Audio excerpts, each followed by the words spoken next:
Bismillahirrahmanirrahim. Assalamualaikum warahmatullahi wabarakatuh.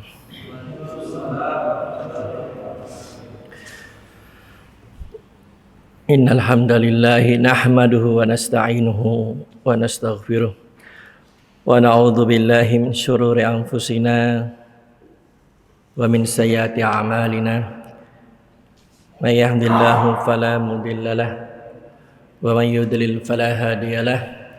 Asyhadu an la ilaha illallah wahdahu la syarika lah wa asyhadu anna Muhammadan abduhu wa rasuluh la nabiyya wa la rasula ba'dah. Qala Allah ta'ala fi kitabihil karim, a'udzu billahi minasy syaithanir rajim. Bismillahirrahmanirrahim. Ya ayyuhalladzina amanu taqullaha haqqa tuqatih wa la tamutunna illa wa antum muslimun. Wa qala Rasulullah sallallahu alaihi wasallam, man salaka tariqan yaltamisu fihi ilman sahhalallahu lahu bihi tariqan ilal jannah. Sadaqallahul azim wa sadaqa rasulin karim. Wa nahnu ala dhalika minasy syahidin wasyakirin walhamdulillahi rabbil alamin. Hadirin jamaah majelis ta'lim rahimakumullah, alhamdulillah kita bersyukur dan memuji Allah Subhanahu wa taala atas berbagai karunia nikmat yang Allah berikan kepada kita.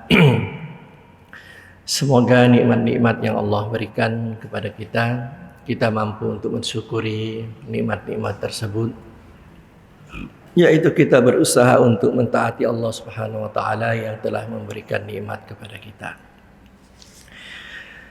Hadirin jamaah rahimakumullah, kita melanjutkan kajian kita. Pada kali ini kita memasuki pertemuan yang ke berapa? Pertemuan yang ke 28. Ya, baik. Kita masih membahas organisasi-organisasi yang dimiliki Yahudi, ya. Orang-orang Zionis Yahudi, organisasi-organisasi yang sifatnya internasional. Kita sudah bahas beberapa kali. Nah, ini lanjutan, masih kita membahas organisasi mereka. Malam ini kita akan singgung satu organisasi yang sangat berpengaruh di Amerika. Ya, mohon maaf sebelumnya. Ya, mungkin ada yang beranggapan ini mungkin tidak terlalu penting, tapi bagi saya ini penting. Karena kita setidaknya kita harus tahu gitu loh. Ya, satu negara yang begitu kuat, superpower, tetapi mampu ya dipelintir-pelintir oleh orang-orang Yahudi. Ya, kebijakan-kebijakan Amerika itu banyak bertumpu kepada kebijakan orang-orang Yahudi.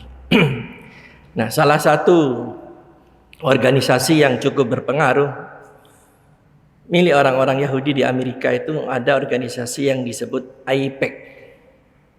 Ya, AIPAC. Ya. Bukan Apex ya. Kalau Apex itu minyak, negara-negara pengekspor minyak. Ini AIPAC, AIPAC. AIPAC. Organisasi Amerika. AIPAC itu merupakan singkatan American Israel Public Affairs Committee. Ya. Jadi AIPAC. Komite Amerika Israel untuk urusan-urusan publik.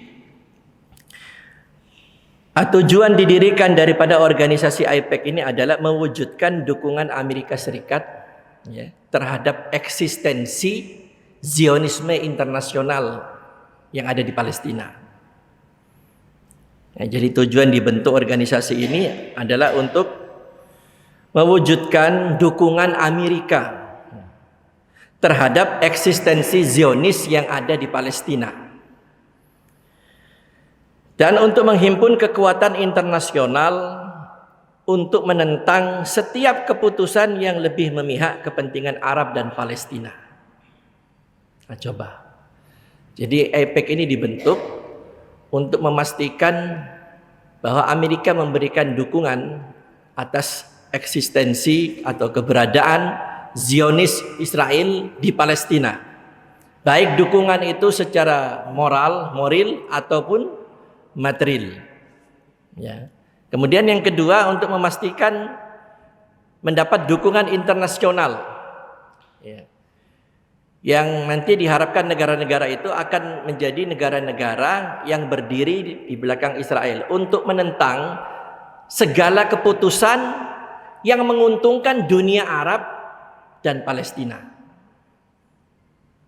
Nah, dua tujuannya dibentuk, ya, untuk internal Amerika memberikan dukungan dan menggalang kekuatan dunia agar negara-negara itu nanti akan memberikan dukungan penuh kepada Israel, ya, untuk menentang keputusan-keputusan yang menguntungkan dunia Arab dan Palestina. Coba lihat ketika ada rapat-rapat besar PBB, itu nggak ada, sudah tahu Israel itu negara teroris. Ya, orang buta saja tahu tuh. Ya, ngerti Israel itu teroris sejak dulu. Ya, tapi ketika di sidang-sidang PBB itu tetap saja ada negara-negara yang memihak Israel. Nah, itu lobby-lobby mereka. Nah, itu lewat organisasi ini, ya, AIPAC. Ya, luar biasa organisasi ini. Gitu. AIPAC memainkan peran utama dalam politik luar negeri Amerika Serikat. Jadi politik luar negeri Amerika Serikat itu dipengaruhi oleh orang-orang Yahudi yang ada di AIPAC ini. Termasuk keputusan-keputusan politik luar negeri Amerika dicontohkan oleh Dr. Thorek Aswaidani, termasuk keputusan-keputusan, ya, luar negeri Amerika, contohnya yang dalam pengaruh orang-orang Yahudi ini, contohnya ketika memutuskan untuk menyerang Irak, perang Irak, ya, Irak diserang itu. Nah, itu keputusannya lewat AIPAC ini. Nah, yang memutuskan siapa? Orang-orang Yahudi yang ada di AIPAC, bahwa negara Irak itu harus diserang. Apa isu yang didengungkan ketika itu sehingga Irak diserang? Isunya apa? Ya. Negara Irak dianggap mempunyai senjata pemusnah massal. Itu isunya. Gitu. Jadi nggak boleh orang punya kekuatan selain Amerika, gitu. Dan itu isu, ternyata isu itu bohong. Yang membongkar kebohongan orang-orang Yahudi ini adalah saudara iparnya daripada Perdana Menteri Inggris yang jadi mu'alaf. Ya, namanya Lauren Boat. Ya, perempuan. Jadi Lauren Boat ini dia mewakafkan dirinya untuk kemanusiaan, ya, sejak bertahun-tahun, ya, dia memberikan support untuk Palestina. Memang dia murni kemanusiaan, tetapi tidak bisa tidak, karena memang fokusnya dia di Palestina, sehingga dia sering berada di Palestina. Dalam interaksi itulah dia menemukan hidayah, ya. Saudara iparnya Tony Blair, namanya Lauren Boat. Nah, Lauren Boat inilah yang membongkar, ya, kebohongan, ya, Amerika dalam rangka menjustifikasi, memberikan pembenaran untuk menyerang Irak. Jadi akal-akalan semua, akal-akalannya orang Yahudi. Ya, dituduhnya Saddam Hussein itu, Irak itu mempunyai senjata pemusnah massal. Nah, ini otak Yahudi. Mereka takut karena apa? Saddam Hussein ini, ya, walaupun, ya, mohon maaf, ya, mudah-mudahan Allah mengampuni beliau, ya, lepas daripada kekurangan plus minus sebagai manusia, Saddam Hussein memang banyak ada kekurangannya. Ya, ada kekurangannya. Ya, mungkin dia partai Ba'ath kalau menurut sebagian ulama. Ya, termasuk Syekh Abdul Azam mengatakan dia partai Ba'ath, sosialis. Ya, tetapi Saddam Hussein ini Sunni, Muslim Sunni. Dan dia anti Syiah. Ditakuti oleh orang-orang Syiah Iran. Muslim Sunni dan orang menjaga sholat. Saddam Hussein ini masih sholat, Muslim Sunni, dan dia benci kepada Syiah. Karena apa? Syiah tahu sendiri kan, di antara cacat-cacat akidah Syiah itu kita sudah tahu, ya, menghina sahabat, ya, menganggap Al-Quran ini tidak lengkap dan sebagainya. Ya, nah, Saddam Hussein musuh dengan orang-orang Syiah, walaupun dia partai Ba'ath, ya, partai sosialis, ya. Tetapi Saddam Hussein punya jasa yang besar, ya, untuk menjaga negeri Irak, negeri yang dulu beratus tahun pernah menjadi ibu kotanya umat Islam, Baghdad. Ya, Saddam Hussein ini. Nah, diisukan bahwa Saddam Hussein ini mempunyai senjata massal, akhirnya diserang oleh Amerika sampai Saddam Hussein dijatuhkan. Ya, jatuhkan. Antum pernah nggak lihat sebelum Saddam Hussein dieksekusi? Ada yang pernah lihat? Masya Allah, luar biasa, ya. Dengan gagahnya dia, dengan mantapnya dia mengatakan, ya, silakan, saya boleh mati pada hari ini, tapi nanti kalian akan tahu apa yang saya perbuat di belakang hari. Gitu. Bagus komentar-komentarnya. Nah, ternyata isu Saddam Hussein punya apa senjata pemusnah massal ini omong kosong semua. Intinya Saddam Hussein ini harus dihabisi karena dianggap ancaman. Terutama untuk siapa ancaman ini? Untuk ya, untuk kepentingan Yahudi dan Amerika. Terutama Yahudi takut sekali karena dianggap salah satu negara yang kuat di Arab itu Irak ini, bukan Saudi. Saudi nggak ada apa-apanya. Saudi banyak bergantung dengan Amerika, tidak seperti Irak. Nah, orang Yahudi takut sekali dengan Irak ini. Nah, maka dia harus dijatuhkan. Sampai akhirnya berhasil mereka membuat sandiwara, ya, sampai Saddam Hussein, ya, di Irak diperangi, Saddam Hussein ditangkap, dijatuhkan, dieksekusi. Nah, yang membongkar kebohongan ini Lauren Bolt ini, ipar daripada Tony Blair. Ya, ini kalau kaum muslimin ya paling tidak tahu ini, ya baguslah. Ini untuk pengetahuan kita. Jadi ketika orang cerita, ya kita nggak sampai terlalu jauh tertinggal. Kita tahu, oh ya, sejarahnya seperti itu. Ya. Nah, kemudian AIPAC ini organisasi yang mampu menekan para pemimpin Amerika agar mau mendukung kepentingan Yahudi. Ya. Jadi pemimpin-pemimpin Amerika itu semuanya takluk dengan orang-orang Yahudi. Dan inilah memang kelebihan orang Yahudi. Karena orang Yahudi ini punya 1000 wajah, 1000 muka, dan berbagai macam cara itu semuanya halal untuk mereka. Ya.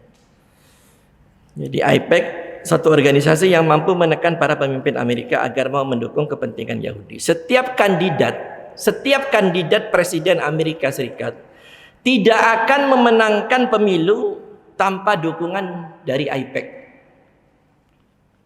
Ya. Akan bisa menang tanpa dukungan daripada AIPAC. Nah, ini hebatnya organisasi ini, luar biasa. Ya. Ya. Nah, ini organisasi AIPAC. Kemudian, nah ini.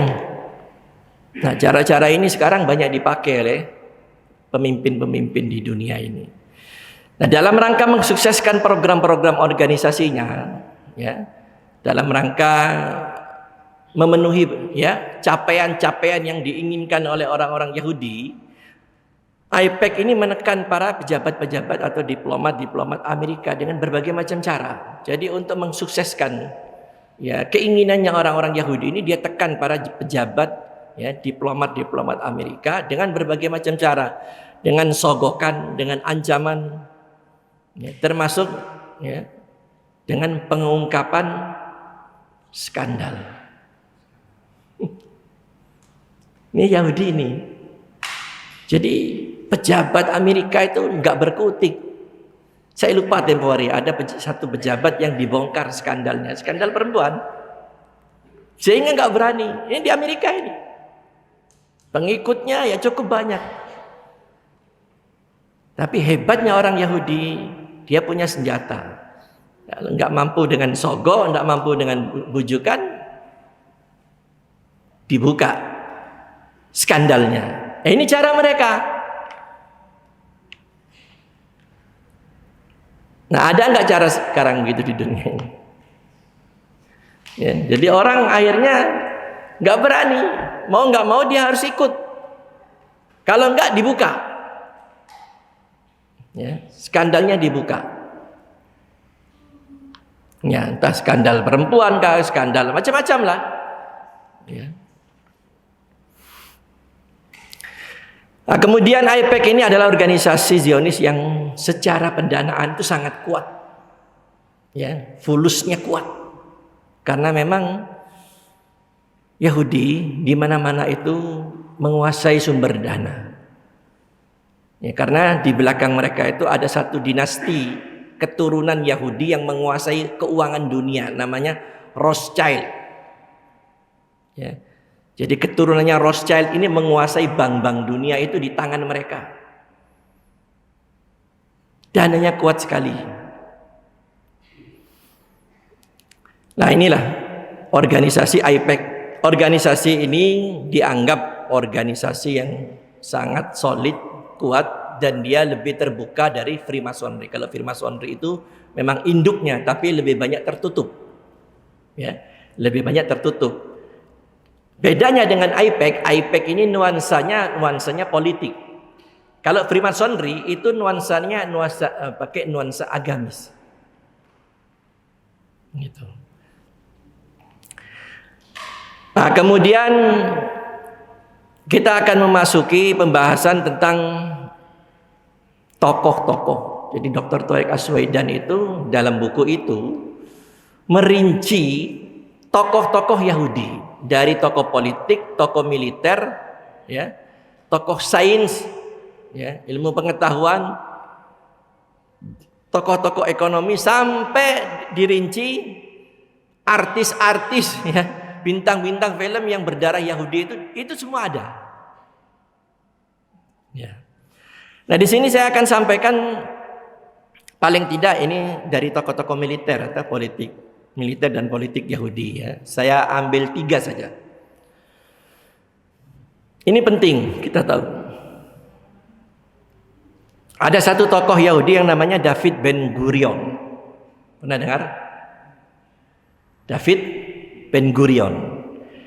David Ben Gurion ini tokoh Yahudi Polandia. Saya sudah katakan Yahudi itu ada tersebar di seluruh dunia. Ya, bahkan ada Yahudi Cina, ada Yahudi Jepang. Jangan kaget. Ternyata Yahudi Indonesia juga ada. Jadi mereka di seluruh dunia ada. Ya. David Ben Gurion ini seorang Yahudi Polandia. Dia lahir 1886. Ayahnya seorang tokoh, ya, tokoh Zionis internasional. Dia masuk ke Palestina tahun 1906. Ya, jadi saat itu tahun 1901, saya sudah sampaikan di pertemuan yang lalu, ketika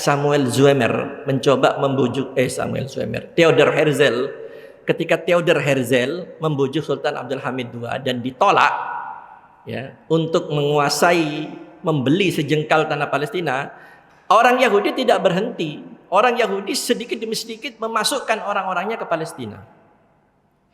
Ya, yang ada di Eropa itu masuk ke Palestina. Termasuk ini David Ben Gurion ini tahun 1906 dia masuk ke Palestina. Ya. Kemudian dia mengumpulkan orang-orang di Eropa. Ya. Dia di Palestina sudah punya basis di sana. Kemudian dia kumpulkan orang-orang yang ada di Eropa. Kemudian orang-orang yang di bawah pengaruh David Ben Gurion ini dimasukkan dalam ketentaraan Inggris. Jadi orang-orang yang dia kumpulkan itu dia masukkan dalam ketentaraan Inggris. Nah, coba lihat ini skenario yang dia bangun ini. Jadi orang Yahudi itu punya visi luar biasa. Ya, di sini kita kalah. Mereka itu kalau bikin apa-apa itu detail, ya, detail. Dan terus nggak putus, terus berjalan. Kalau umat Islam kadang-kadang baru jalan sebentar, berhenti tengah jalan. Nah ini David bin Gurion ini setelah berhasil masuk ke Palestina, punya pengaruh ya di Palestina, kemudian dia balik ke Eropa, dia galang kekuatan di sana, dia kumpulkan para pemuda-pemuda Yahudi untuk dimasukkan ya ke militer Inggris. Ya, dididik militer, masuk ke ketentaraan Inggris. Kemudian dia masuk ke Amerika. Nah coba lihat hebatnya. Dia masuk ke Amerika, dia kumpulkan tokoh-tokoh orang-orang fulus di Amerika ini, orang-orang elit Yahudi Amerika ini dia kumpulkan. Ya. Dia kumpulkan di Amerika, kemudian dia bikin satu organisasi ya dari kalangan orang-orang elit Yahudi yang ada di Amerika. Ya. Kemudian dengan organisasi itu David bin Gurion ini mempersenjatai ya, para pemuda-pemuda Yahudi untuk dimasukkan ya, ke Palestina lewat beberapa negara Eropa, dimasukkan ke Palestina. Dan pemuda-pemuda yang sudah masuk ke Palestina ini orang-orang yang sudah menguasai militer. Ya, baik itu lewat pelatihan lewat ketentaraan Inggris atau yang dilatih di tempat-tempat lain, ada yang dilatih di Jerman, dan mereka akhirnya dibentuk satu sayap sipil bersenjata Yahudi namanya Haganah. Ya. Sayap sipil yang dipersenjatai oleh orang-orang Yahudi namanya Haganah. Ini Haganah dari Jerman, Haganah dari mana-mana, ini masuk ke Palestina. Nah, Haganah yang bersenjata inilah yang membantai orang-orang Palestina. Sehingga orang Palestina ini sedikit demi sedikit terusir dari tanahnya sendiri, mengungsi ke perbatasan. Nah ini cara-cara mereka. Karena memang Sultan Abdul Hamid tidak mengizinkan untuk mereka mempunyai tanah di Palestina. Tapi mereka punya cara, seperti inilah cara mereka ini. Ya, dengan kekuatan, ya, dengan sesuatu program yang tersusun rapi, menyiapkan kekuatan, orang-orang Palestina sedikit demi sedikit terusir dari tanahnya sendiri. Siapa ya yang mengotaki David bin Gurion ini?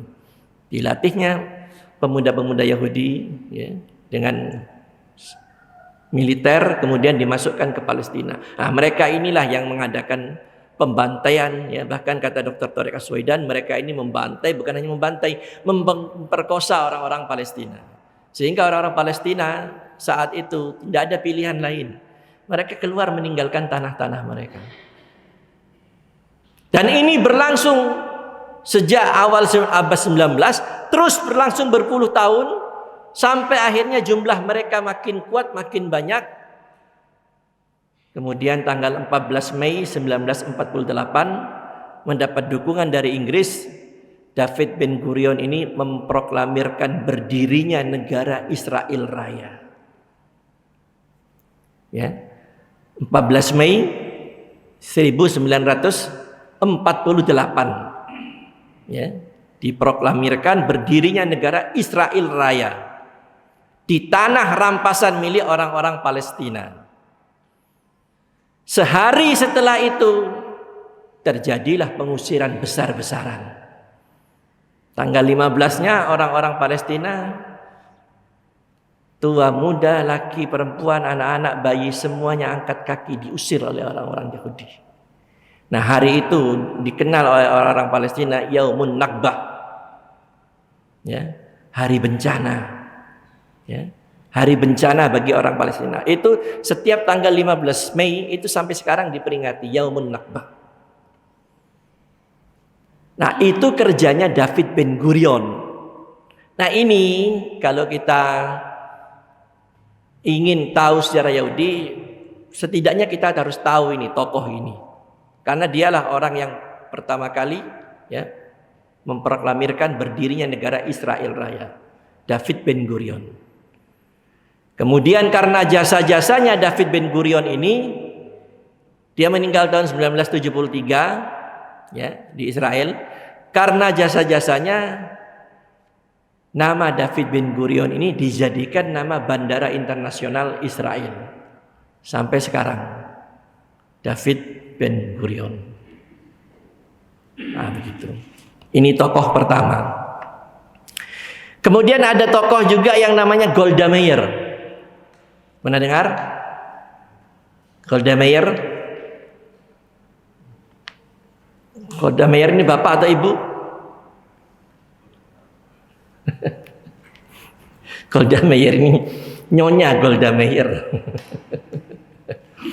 Seorang perempuan Yahudi yang jenius, ya, pintar. Golda Meir dia lahir 1898, dia termasuk dari Yahudi Rusia. Nah, kalau tadi Polandia. Nah, Golda Meir ini tokoh penggerak, ya, orang punya pengaruh besar. Nah, Golda Meir inilah yang berhasil mengumpulkan dana yang luar biasa besarnya, ya. Dia tinggal di Amerika, kemudian dia melobi orang-orang Yahudi dan orang-orang Amerika untuk mengumpulkan dana yang luar biasa besarnya untuk mendukung dan meneruskan proyeknya David Ben Gurion ini. Jadi setelah 1948, ya, perjuangannya David Ben Gurion ini diteruskan oleh Golda Meir ini. Nah, dia tinggal di Amerika, ya, menggalang dana yang besar untuk apa? Untuk terus mensupport, ya, orang-orang Yahudi untuk dipersenjatai. Nah, coba lihat ini. Ya, seperti itu mereka itu dalam rangka, ya, mereka melaksanakan misinya. Ya. Nah, Golda Meir, ada kata-kata Golda Meir yang sangat bagus untuk kita ambil sebagai pelajaran. Begini kata-kata Golda Meir ini. Ketika kami membakar Masjid Al-Aqsa, pernah dengar ya? Ketika kami membakar Masjid Al-Aqsa, malam itu saya tidak bisa tidur. Ya. Jadi ketika kami membakar Masjid Al-Aqsa, malam itu saya nggak bisa tidur.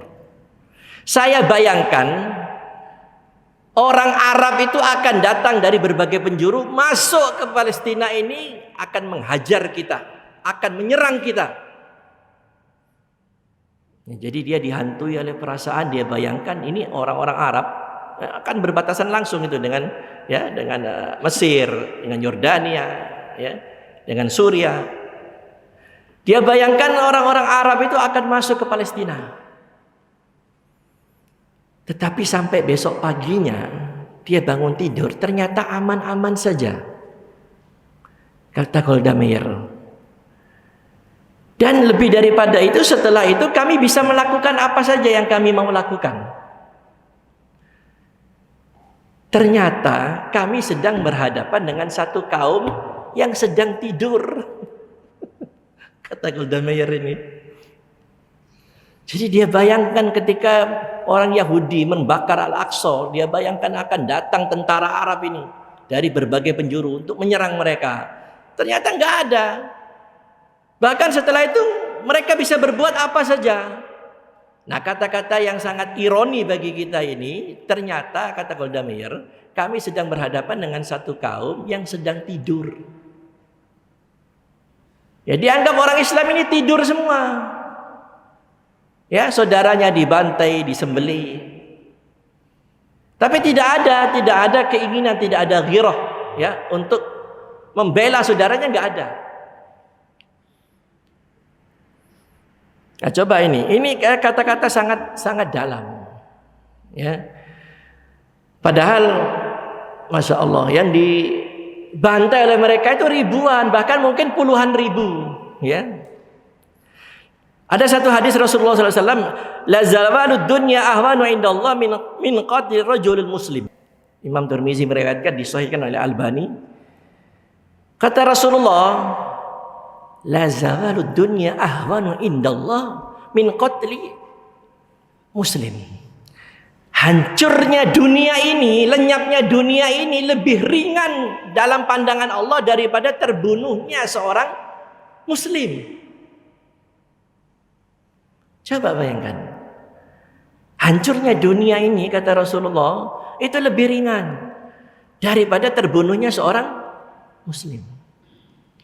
Ya, bahkan di hadis yang lain itu dikatakan, Ibnu Abbas meriwayatkan satu hadis ketika Rasulullah masuk, ya, ini kalau tidak salah peristiwanya Fathu Mekah, melihat Mekah kembali, ya, kata Rasulullah, alangkah istimewa dan alangkah agungnya engkau wahai Ka'bah.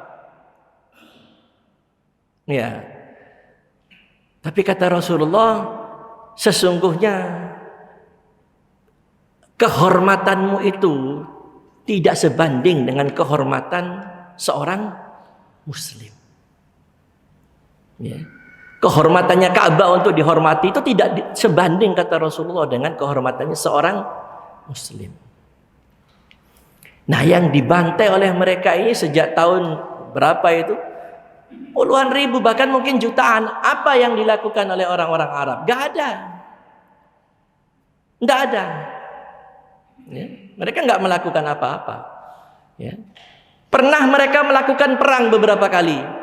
Termasuk perang yang paling besar yang terkenal, perang 6 hari. Ya. Israel dikeroyok.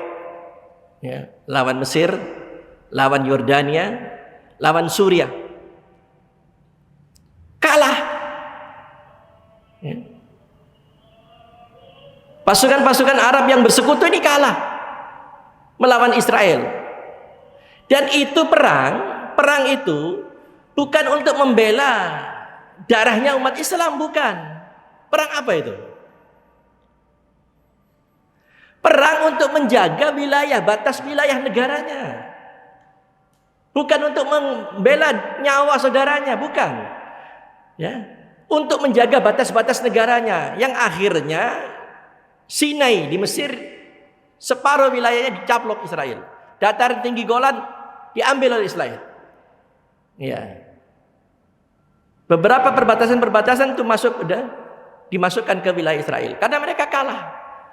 Nah, perang yang terjadi saat itu bukan membela darahnya orang-orang Palestina, tapi untuk berebut batas-batas wilayah, mempertahankan batas wilayah. Nah, itulah sikap negara-negara Arab, dan itu sampai sekarang.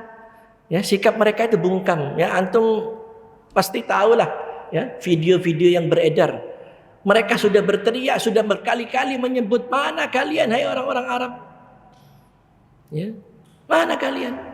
Saya pernah dengar satu ustadz, tidak usah sebut namanya. Dia bilang begini, ada orang mengkritisi Saudi.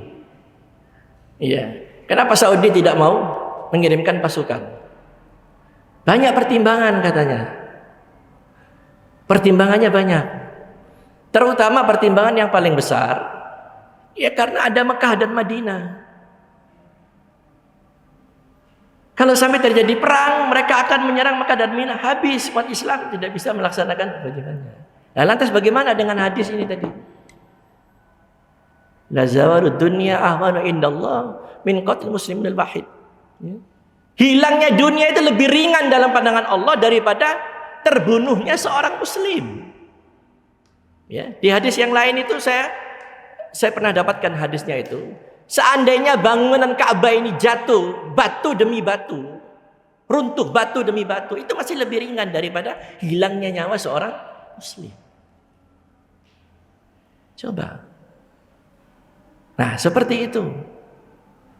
Ya, pantas orang-orang Palestina itu ya sudah menganggap macam-macam lah orang-orang di Arab itu, karena mereka tahu, ya. Persis kata-katanya seorang wartawan Jerman itu. Ada wartawan Jerman itu menyindir umat Islam. Umat Islam ini seperti kambing, ya, seperti ternak kambing di pejagalan itu. Satu kambing digeret, dibawa ke sana, sembelih. Kambing yang lain ngelihat, makan rumput lagi dia. Dia lihat saudara sembelih, dia masih makan rumput. Seperti itu katanya. Padahal sebentar lagi dia akan disembelih.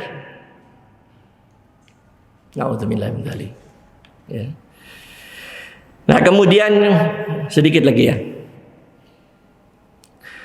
Ada satu tokoh tadi, Golda Meir, itu kata-katanya sangat ya merendahkan umat Islam. Ya, memang kenyataannya seperti itu. Umat Islam ini dianggap sedang tidur. Yang ketiga ada satu tokoh namanya Moshe Dayan. Nah, dengar ya. Moshe Dayan ini ahli strategi militer. Ya, dia sejak muda berkecimpung dalam dunia militer. Ya, Moshe Dayan, ini panglima orang Israel yang brilian ini. Jenderal Moshe Dayan. Lah Moshe Dayan ini sangat berpengaruh dalam menciptakan ya strategi-strategi militer. Ya. Dia pernah bergabung dengan tentara Inggris, kemudian dia menjadi panglima yang memimpin perang melawan tentara gabungan Arab Israel itu. Dia yang pimpin.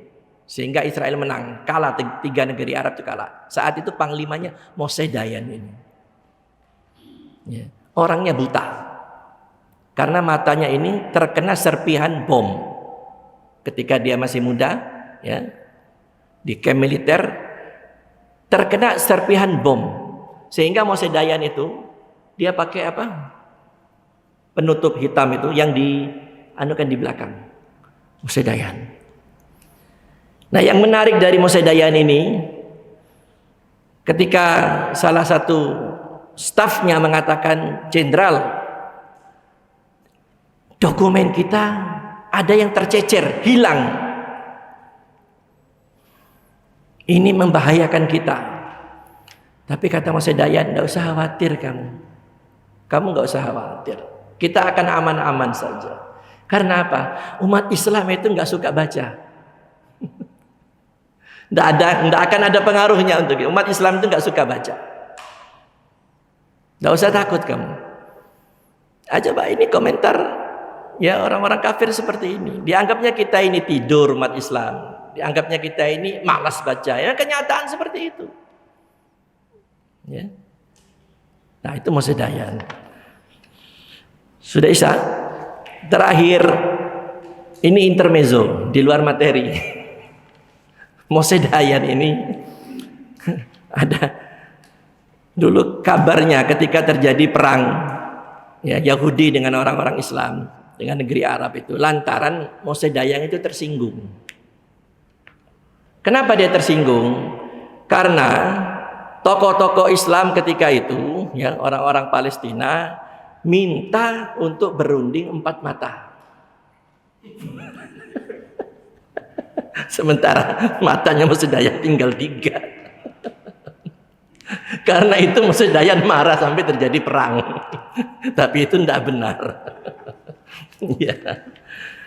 Ya itu saja. Karena sudah azan Isya, insya Allah kita akan melanjutkan. Kita bahas tokoh-tokoh berpengaruh yang ada di dalam Yahudi insya Allah. Subhanakallahumma bihamdika asyhadu an la ilaha illa anta astaghfiruka wa atubu ilaik. Assalamualaikum warahmatullahi wabarakatuh.